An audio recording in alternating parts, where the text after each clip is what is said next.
1965년 프랑스에서 아파트 이렇게 거래가 한 건 있었다고 합니다. 한 건이 있었대요. 어떤 조건이었냐면 매월 500불을 지불을 하게 되면 이제 소유권 이전이 된다라는 그런 조건이었습니다. 그러니까 살려고 했던 사람은 나이가 47세의 중년이었습니다. 팔려고 했던 사람은 90세 할머니였어요. 그러니까 이 47세 중년의 나이에서는요, 싼 값에 할머니가 이제 90세니까 이제 어느 정도 살다가 돌아가실 것 아니냐 이런 생각으로 500불씩 지불을 하면 내가 싼 가격에 이 좋은 아파트를 살 것 같아서 그렇게 동의를 해서 조건으로 성립이 되었다고 해요. 30년 뒤 47세였던 중년의 이 남자는 이제 77세가 되어서 죽게 되었다고 합니다. 그런데 90세의 할머니는요 120세가 되었는데도 여전히 살아 계셨습니다. 싼 가격에 살려고 했지만 자신의 생각대로 되지 않았던 것이죠. 여러분, 수학은요 공식대로 풀려집니다. 그렇지만 우리의 인생은 공식대로 풀려지지가 않습니다. 하나님이 풀어주셔야 될 줄 믿으시길 바랍니다. 결국은 여러분, 이 47세의 남자가 좀 싼 가격에 그냥 세상적인 생각을 가지고 이 할머니가 빨리 돌아가시면 자신이 그냥 몇 년 안에 그 좋은 집을 그냥 그렇게 소유권 이전을 하려고 했지만 이게 내 마음대로 안 되는 거잖아요. 결국 마찬가지 우리의 삶도 그렇지 않나 저는 생각을 해봅니다. 이번 2주 동안 진행되는 연말연초 특별새벽 집회를 통해서 정말 새해를 잘 준비하고 한 해를 잘 마무리하는 귀한 계기가 되기를 주의 이름으로 축복합니다. 이번 특세 주제가 여러분 무엇입니까? 하늘의 문을 여소서. 한번 따라합니다. 하늘의 문을 여소서. 하나님이 문을 열어주셔야 되겠죠. 기근이 있고 가뭄이 있고 여러 가지 어려움 속에서도 하늘의 문만 열려진다면 여러분 안 되는 게 없습니다.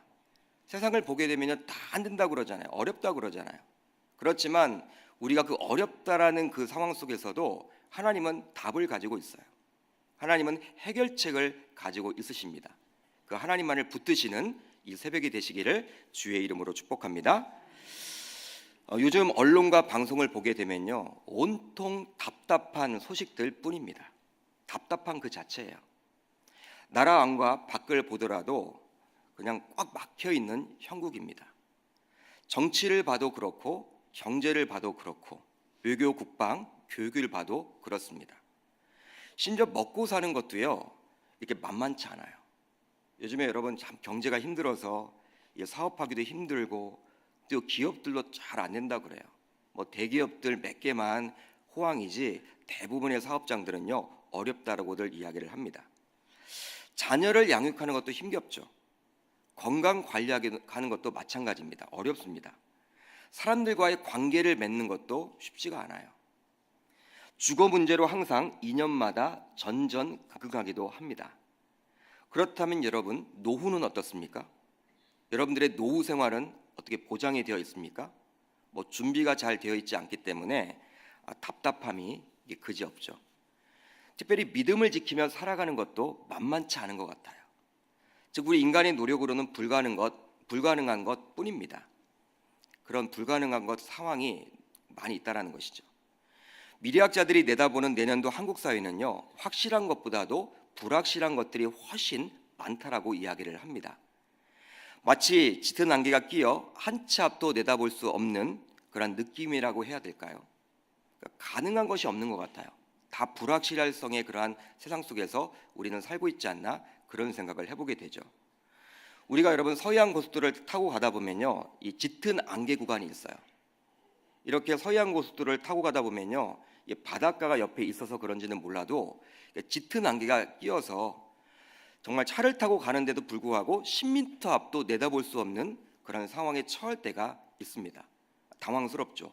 운전을 하고 가다가 10m 앞도 보이지 않으면요 답답한 그 형국이에요. 근데 이것과 마찬가지가 바로 우리의 인생이 아닌가 저는 생각을 해봐요. 그런데 오늘 본문에 나오는 엘리야 시대 때도 지금과 마찬가지였습니다. 그러나 앞이 보이지 않는 캄캄한 시대였지만 하나님께서는 하늘의 문을 열어주셔서 회복시켜 주셨습니다. 새해 2019년도에는 하나님께서 간섭하셔서 우리 직장과 사업장과 건강과 자녀 교육과 학교와 정치와 경제, 계명 교회에도 하늘의 문이 열려지기를 소망해 봅니다. 여러분, 엘리야는 북이스라엘의 선지자였어요. 선지자는 뭐 하는 사람이었습니까? 하나님의 말씀을 대언하는 사람이었습니다. 그가 활동했던 시기에 북이스라엘은 아합이란 왕이 다스렸는데요. 이 아합의 아버지는 바로 오므리라는 사람이었습니다. 열왕기상 16장을 보게 되면요, 시므리 왕은 자살로 생을 마감하게 돼요. 우리가 읽었던 본문 앞을 보면 잘 나와 있습니다. 이제 시므리 왕이 죽었기 때문에, 자살을 했기 때문에 누가 자연스럽게 왕이 되었냐, 그걸 기대했느냐? 바로 오므리였어요. 사람들이 그걸 다 기대했죠. 그런데 오므리가 왕이 되질 못합니다. 바로 중간에 잠시 소란이 있게 되었어요. 바로 이스라엘이 둘로 나뉘어져서 싸우게 되었는데 각기 다른 왕을 세우고자 한 것입니다. 한쪽에서는 누구를 왕으로 세우려고 했냐면 바로 디브니를 왕으로 세우려고 했습니다. 다른 편에서는 누구를 왕으로 세우려고 했냐면 오므리를 왕으로 세우려고 했죠. 북이스라엘 내에서 내전이 일어나게 된 거예요. 내전이. 오므리의 입장에서는요, 자신이 왕이 되면 좋을 것 같은데 왕이 되지 못한 형국이었죠. 그런데 이 내전에서 오므리 쪽이 승리를 거두게 되어서 결국 오므리가 왕이 됩니다. 오므리 왕조를 열게 되죠. 시므리의 아들이 아니었거든요. 그렇기 때문에 자신의 왕조를 이루게 됩니다. 오므리는 왕이 되자마자 어떤 일을 가장 먼저 했냐면 바로 수도를 이전하게 되었습니다. 바로 수도가 그 전까지는 다른 곳에 있다가 이제 사마리아로 수도를 옮기게 돼요. 세멜이란 사람에게서 은 2달란트를 주고 사마리아 지역을 사들여서 수도로 삼게 되었죠. 사마리아는 주변 지역의 중심적인 곳에 위치했을 뿐만 아니라 군사적으로, 상업적으로 매우 중요한 곳에 있었습니다. 아주 중심 도시였어요. 이런 사마리아로 수도를 옮겼던 거예요. 사마리아는 북이스라엘이 망하던 주전 722년까지 수도의 역할을 감당하게 됩니다. 여러분, 오므리의 군사적인 능력과 이 수도를 이전하는 이 행정적인 능력을 보았을 때 그는 매우 유능한 통치자처럼 느껴져요. 실제로 오므리에 대해서 성경에서는 별로 이야기를 하고 있지 않지만 성경 밖의 역사를 보게 되면요, 많은 장을 할애해서 오므리를 칭송하고 있습니다. 실제로 오므리가 왕조를 이루어서 태조 이성계처럼 왕조를 이루어서 이 오므리 정권을 이루어 나아갈 때 오므리 당시가 북이스라엘이 가장 활성했던 그런 시대였다 그래요. 그러니까 나라가 잘 살았습니다. 부강했습니다. 그런데 성경 안에서는 그에 대해서 고작 8절이라는 평가밖에 주어지지 않고 있다는 사실에 우리는 주목을 해야 돼요. 실제로 16장 25절로 26절을 보면요, 이렇게 기록을 하고 있죠. 오므리에 대해서 오므리가 여호와 보시기에 악을 행하되 그 이전의 모든 사람보다 더욱 악하게 행하여 느밧의 아들 여로보암의 모든 길로 행하며 그가 이스라엘에게 죄를 범하게 한 그 죄 중에 행하여 그들의 헛된 것들로 이스라엘의 하나님 여호와를 노하시게 하였더라. 여러분, 오므리의 평가는요, 딱 이 2줄입니다. 여러분, 부정적입니까? 긍정적입니까? 굉장히 부정적이죠. 실질적으로 26절 하반절을 보게 되면요, 어떻게 기록을 하고 있냐면 이스라엘 하나님 여호와를 노하시게 하였다라고 나와 있어요. 하나님이 화가 난 거예요. 오므리가 한 행동을 보고. 그렇게 기록을 하고 있습니다. 웬만해서는 하나님이 화를 내지 않을 텐데 하나님이 화를 내셨다라고 기록을 해줄 정도예요. 우리는 이것을 통해서 하나님이 인간을 평가하실 때 인간의 정치적인 능력, 경제적인 능력 업적이 아닌 신앙적인 능력 업적을 보신다라는 사실에 주목을 해야 한다는 거예요.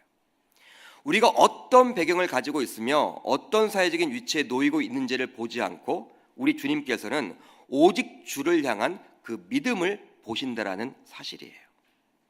여러분, 하나님은 우리의 배경을 보지 않습니다. 여러분, 우리가 어떤 직업을 가지고 있는지 보지 않아요. 따라서 우리가 훗날 하나님 앞에 서게 될 때 하나님이 무엇을 근거하여 우리를 평가하실지 알 수 있는 것이죠. 설령 이 땅에서 대통령과 같은 높은 정치적인 위치에 놓여 있을지라도 하나님은 우리를 그 대통령이라는 직위를 가지고 평가해주고 있지 않다라는 거예요.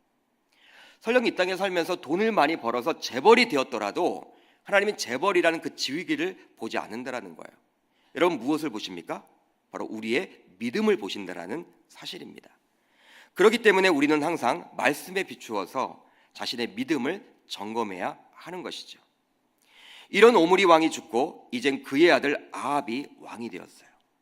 아들 아합이 왕이 되었습니다. 그런데 부전자전처럼 느껴집니다. 부전자전처럼. 이 아합은 아버지 오므리의 정책을 그대로 답습하고 말아요. 사마리아에서 무려 22년이나 다스리게 되었는데 그에 대한 평가는 역시 부정적이었습니다. 여러분 이런 아합의 신앙적인 부패함을 강조하기 위해서 오늘 본문에서는 3번씩이나 기록을 하고 있는데요. 3절에 걸쳐서 기록을 하고 있는데 먼저 30절을 보시면 이렇게 기록을 하고 있어요.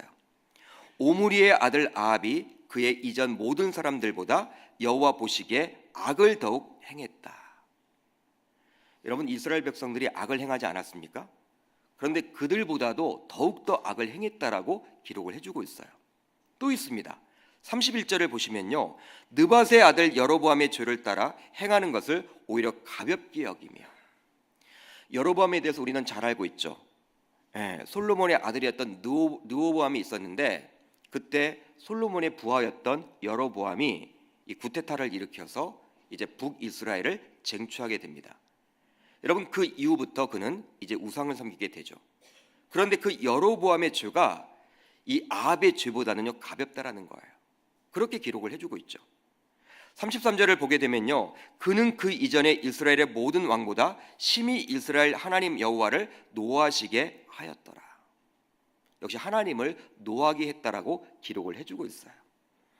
그렇다면 아합은 어떻게 이리 신앙적으로 하나님을 떠나 악행을 저지를 수가 있었을까요? 여러분 어떻게 이렇게 악행만을 저질렀을까요? 오늘 보면 30절에서도 31절에서도 33절에서도 3번씩이나 악한 왕으로 기록을 하고 있는데 어떻게 그는 그렇게 악한 왕이라고 할 수 있었을까요? 단순히 아합이 오므리를 닮았기 때문에 그렇게 폄하할 수 있을까요? 오므리를 닮았을 거야. 그것으로 여러분 다 이야기를 해줄 수가 있을까요? 성경에는 그 이유에 대해서 정확하게 이야기를 하고 있지 않습니다. 그렇지만 추측할 만한 구절이 나와 있죠. 바로 31절 하반절입니다. 31절 하반절을 한번 우리가 같이 읽어보도록 하겠습니다. 자막을 통해서 같이 읽습니다. 시작.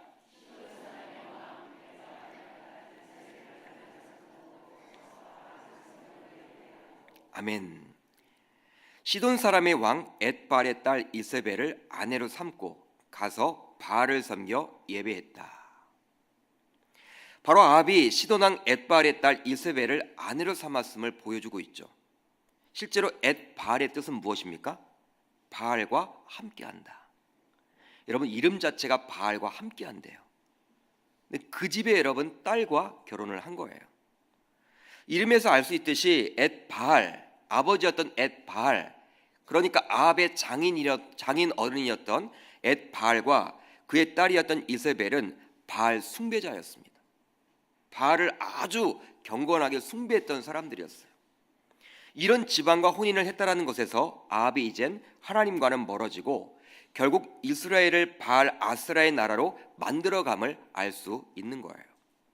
실제로 32절, 33절 상반절을 보면요, 사마리아에 건축한 바알의 신전 안에 바알을 위하여 제단을 쌓으며 또 아셀의 상을 만들었으니 라고 기록을 하고 있어요. 여러분 이것은 무엇입니까? 사마리아로 누가 여러분 이전을 했습니까? 수도로? 그 아버지였던 오므리 때 이전을 했는데 오므리가 수도로 삼았던 그 사마리아에 무엇을 세우게 되었어요? 신전을 세웠는데 어떤 신전을 세웠습니까? 바로 바알 신전을 세웠어요.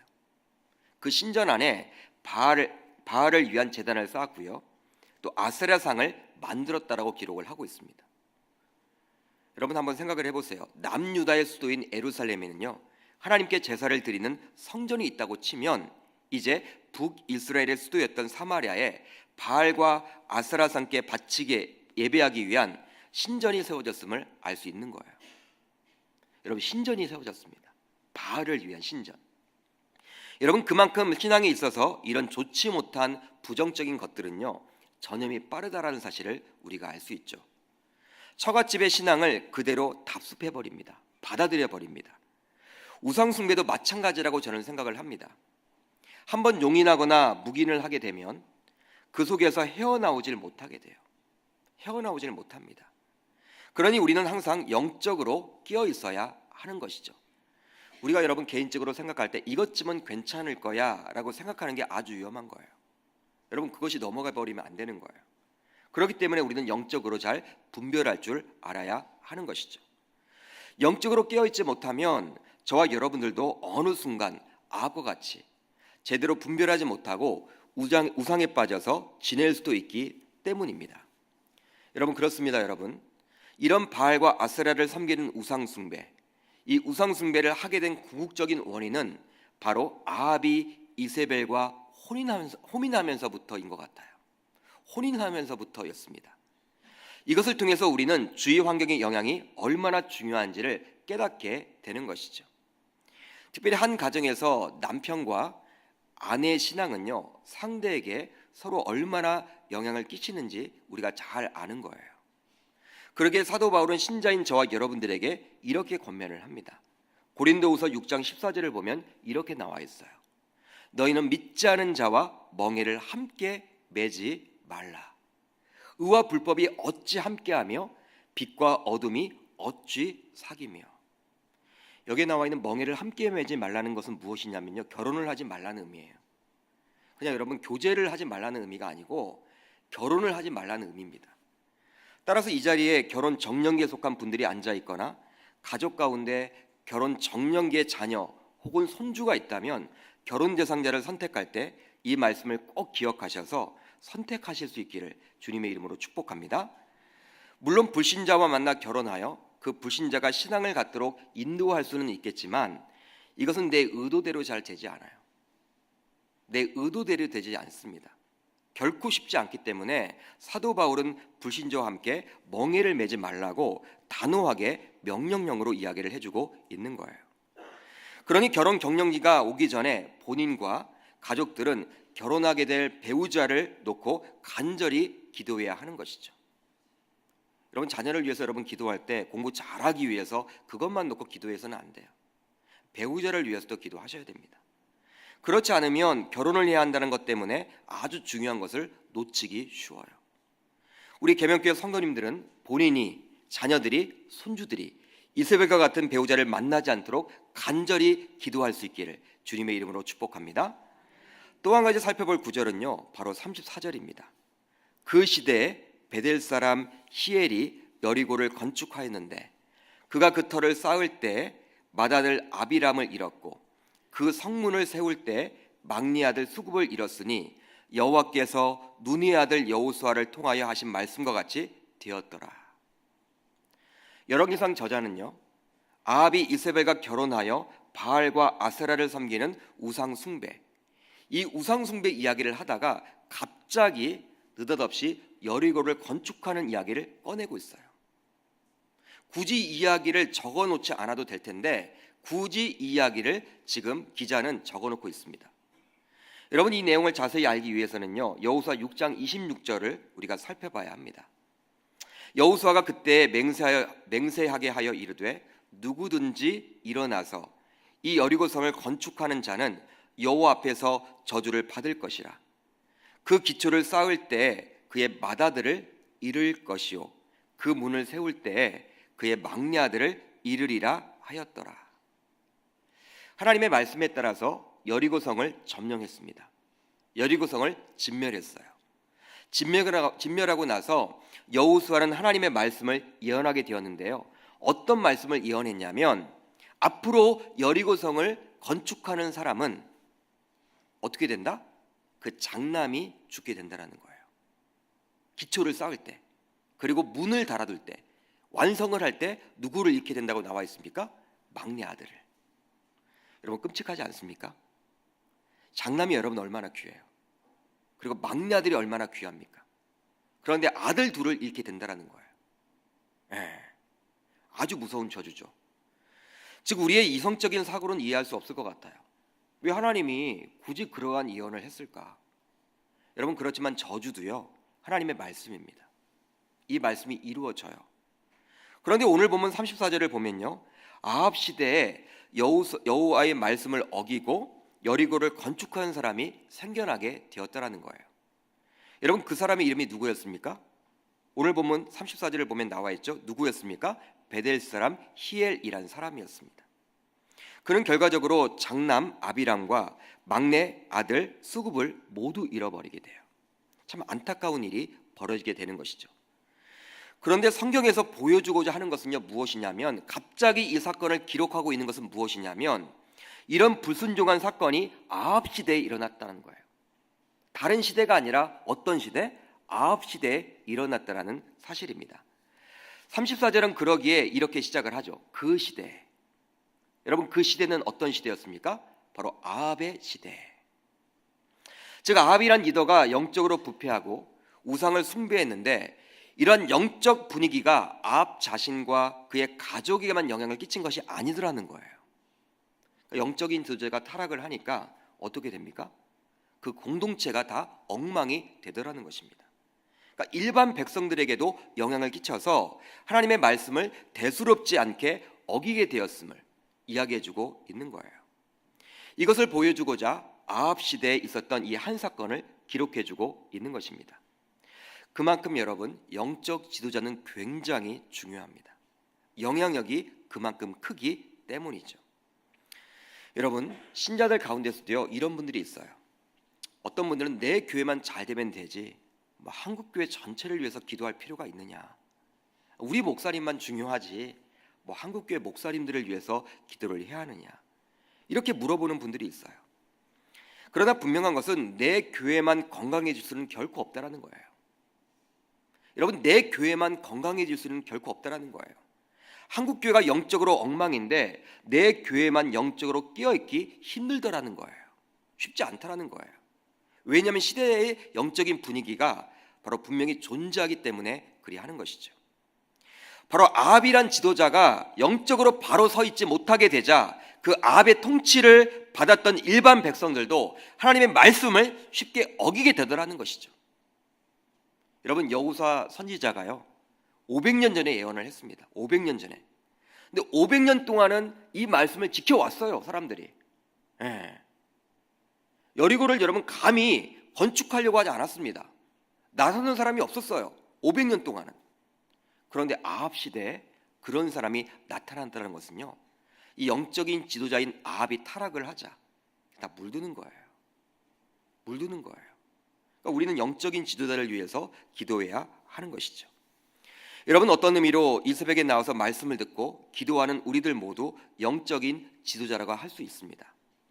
특별히 교사들이라면, 또 사랑 목자라면, 또 사역장이라면, 부장이라면, 중재기직이라면, 특별히 이 새벽에 나와서 이렇게 열심히 기도하는 우리들은 우리의 교회를 지키는 영적인 지도자들입니다. 우리들이 영적인 지도자인 우리들이 바로 서지 못하면 우리 교회는 어떻게 되겠습니까? 참 책임이 크다라고 할 수 있겠죠. 영적 지도자인 저와 여러분들 모두 항상 영적으로 깨어 있어서 기도할 때 우리 교회도 잘 되리라 저는 믿습니다. 그러게 영적인 불침번의 사명을 잘 감당해 나아갈 수 있기를 주의 이름으로 축복합니다. 여러분, 이러한 시대적인 영적인 암흑기, 어두운 세상이었지만 하나님은 희망을 줄 수 있는 한 사람을 예배해 놓고 있었어요. 여러분, 그 사람이 누구였습니까? 한번 따라합니다. 엘리야였어요. 엘리야 선지자였습니다. 17장 1절을 한번 우리가 같이 읽어보도록 하겠습니다. 17장 1절입니다. 시작.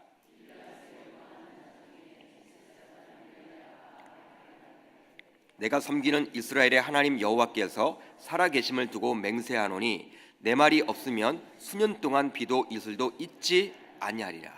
아멘. 여러분, 엘리야를 소개하면서 지금 어떻게 이야기를 하고 있습니까? 길르앗에 우거하는 자라고 이야기를 합니다. 길르앗은 바로 요단 동편이었어요. 한마디로 요단 서편인 가나안 땅에 만연했던 우상 숭배와 좀 동떨어진 동리였죠. 여러분, 요단 동편에 있다가 이 요단강을 건너서 이제 요단 서쪽으로 가지 않습니까? 그 요단 서쪽에 초인문이 바로 여리고성이 있었고, 여러분 바로 그 요단 서편이 바로 가나안 지역이었거든요. 그 가나안 지방에 만연했던 신이 바로 바알 신이었습니다. 그런데 길르앗이라는 동네는 바로 요단 동편이었다는 거예요. 하나님께서는요, 다소 보수적인 신앙을 가진 동네에서 하나님은 한 사람을 주목하고 있었는데 바로 그가 누구였다? 엘리야였음을 알 수가 있는 거예요. 그런 그가 다소 당돌하게 아합을 찾아가서 말을 하게 되죠. 바로 자신의 말이 없으면 수년 동안 땅에 무엇이 오지 않게 된다? 우로가 내리지 않게 된다. 그러니까 비가 내리지 않게 되고 이슬도 내리지 않게 된다라는 거예요. 그런데 엘리야의 이런 선포는요, 그냥 당연하게 읽고 넘어가서는 안 됩니다. 그냥 단순히 여러분 읽고 넘어가서는 안 되는 거예요. 왜냐하면 이것은 아합에 대한 정면 도전이기 때문입니다. 정면 도전이에요. 여러분 그 이유가 무엇입니까? 바로 다음과 같죠. 아합이 심혈을 기울여서 섬기는 바알은 바로 풍요의 신이었어요. 농사를 여러분 짓는 시대에 이 풍작을 기대했기 때문에 이 가나안 신이었던 이 바알을 따랐던 거예요. 농업사회에서 풍년을 기대하려면 적절한 비가 필수적입니다. 그런데 이러한 풍요의 신인 바알을 국가적으로 섬기고자 이제 사마리아 그 수도에 신전까지 세워놓았는데, 누가 세웠습니까? 아합이 세웠는데, 아합에게 찾아가서 앞으로 내 말이 없으면 비가 오지 않을 것이다, 이슬조차도 내리지 않을 것이다, 이런 말을 했다라는 거예요. 이건 도전이죠 여러분. 아합에 대한 도전이죠. 그런데 이런 말을 엘리야는 아주 당당하게 지금 하고 있다라는 거예요. 자칫 잘못하면요, 엘리야는 아합의 명령에 따라 바로 죽임을 당할 수도 있게 되는 거예요. 왕정국가이기에 아합은 엘리야의 말을 못마땅하게 여기면 바로 그 자리에서 직결 처분을 할 수도 있습니다. 직결 처형을 할 수도 있는 거예요. 그런데 엘리야는 오히려 당당하게 아합에게 말을 전하고 있어요. 그렇다면 과연 무슨 이유로 엘리야는 그리 당당할 수가 있었을까요? 이것이 여러분 중요해요. 오늘 보면 1절 중반절을 보면요, 이런 말이 나와 있어요. 내가 섬기는 이스라엘의 하나님 여호와께서 살아계심을 두고 맹세하노니. 할렐루야. 바로 자신이 섬기는 하나님은 지금도 살아계시는 분이라는 분명한 확신을 가지고 있었습니다. 이런 믿음을 가지고 있었기 때문에 그런 아합이란 절대 강자 앞에서도 당당할 수가 있었던 거예요. 여러분 얼마나 멋집니까? 내가 섬기는 이스라엘의 하나님 여호와께서 살아계심을 두고 맹세한다. 여러분 하나님이 살아계심을 여러분 믿으십니까? 아합은 믿으셨다라는 거예요. 여러분 그 엘리야는 믿었다라는 거예요. 믿었기 때문에 그 왕정 국가에서 그 아합에게 가서 그렇게 당당하게 이야기를 할 수가 있었던 것이죠. 또 2절이 보면 나와 있어요. 여러분 2절을 보면 어떻게 나와 있습니까? 여호와의 말씀이 엘리야에게 임하여 이르시되. 즉 엘리야는 하나님의 말씀을 시시각각 듣고 있었습니다. 하나님의 말씀을 듣게 되니 하나님의 마음을 알게 되었고, 그러니 무서울 것이 없었죠. 아무리 왕정국가 왕의 앞에 가지만 자신의 여러분 뒤에는 누가 있는 거예요? 하나님이 계시기 때문에, 하나님의 말씀을 들고 가는 것이기 때문에, 자신의 생각대로 가는 것이 아니기 때문에 당당할 수가 있었던 거예요. 사랑하는 계명교회 성도 여러분, 따라서 우리도 매 순간 하나님의 말씀을 듣고 하나님의 살아계심을 확신한다면 이 악하고 암울한 시대 속에서도 엘리야처럼 하나님께 쓰임을 받게 되리라 저는 믿습니다. 여러분 하나님은 언제나 시대 속에서 사람을 찾아 사용하세요. 사람을 찾아 사용하십니다. 역사를 이루어 나아가십니다. 사람은 많으나 사용할 사람이 없다라고 지금도 말씀하고 있는 것이 바로 우리 주님이세요. 마치 취업이 힘들다라고 대학생들은 이야기를 하지만, 취준생은 이야기를 하지만, 이런 기업의 오너들은요 쓸만한 이렇게 청년들이 없다라고 이야기를 하는 것과 마찬가지예요. 하나님은요 많은 신자들이 있지만 사용할 사람이 없다라고 이야기를 하고 있는 것과 마찬가지예요. 여러분들은 이 시대를 밝혀줄 희망으로 주님께 쓰임받기를 원하십니까? 쓰임받기를 정말 원하세요? 그렇다면 하나님의 말씀이 먼저 임해야 하는 거예요. 말씀이 순간순간 임하게 되려면 우리는 말씀을 가까이 해야 하며, 말씀이 임하도록 세상과 구별된 삶, 즉 거룩하게 살아가야 하는 것입니다. 여러분 하나님이 어떤 사람에게 말씀을 해주실까요? 아무에게 해주시지 않아요. 마음이 깨끗한 사람, 청결한 사람, 거룩한 사람에게 주의 말씀이 임하는 거예요. 그렇기 때문에 여러분 말씀 중심의 삶을 살아가려면요, 내 삶을 항상 말씀에 비추어서 반추해 봐야 하는 거예요. 그리고 점검해 봐야 하는 것이죠. 그리고 하나님은 지금도 분명히 살아계심을 우리는 확신해야 합니다. 믿음의 눈이 필요한 것이죠. 성경에만 기록된 하나님으로 폄하해서는 안 됩니다. 지금도 살아 역사하실 수 있음을 확신해야 하는 거예요. 이런 두 가지를 저와 여러분들도 엘리야처럼 갖추기만 한다면 우리는 꼭 이 시대 속에서 희망으로서 주님께 쓰임받게 되리라 저는 믿습니다. 지금도 우리 주님은 이 어두운 시대를 밝힐 믿음의 사람을 찾고 계세요. 믿음의 사람을 찾고 계십니다. 목회자로서 저는 어떠한 영적인 욕심이 있냐면 우리 계명교회에서 정말 쓰임받는 하나님의 일꾼들이 많이 있기를 바랍니다. 한국교회에서 여러분 많은 쓰임받는 사람도 있겠지만 저는 우리 교회에서 정말 쓰임받아서 밖에 나가서 간증하는 분들도 많이 생겨났으면 좋겠고, 내가 이렇게 하나님의 뜻대로 살았더니 이렇게 하나님께서 나에게 말씀도 주시고 이렇게 큰 축복도 허락해 주셨구나, 하늘의 문이 열려있는 것도 경험할 수 있는 저와 여러분들이 되었으면 좋겠어요. 하나님은 지금도 사람을 찾으세요. 희망을 여러분 주고자 사람을 찾으십니다. 여러분 이 시대 속에서 어둡다라고 하는 이 시대 속에서 하나님은 희망을 밝히고자 한 사람을 찾고 계십니다. 바로 그 사람이 엘리야였듯이 이 시간 여러분들에게 도전을 드립니다. 바로 내가 이번 집회를 통해서 엘리야처럼 희망을 쏘아 올릴 수 있는 그 희망의 사람이 될 수 있도록 해달라고 간절히 기도하고 나아간다면 하나님이 여러분들을 써주시리라 믿습니다. 하나님의 사용을 받게 되리라 믿습니다. 세상 사람들은 어떻게 이야기를 할지라도 하나님께 쓰임만 받는다면 이 땅에서 삶은요 행복해질 수밖에 없는 거예요. 그런 인생을 살아갈 수 있기를 주의 이름으로 축복합니다.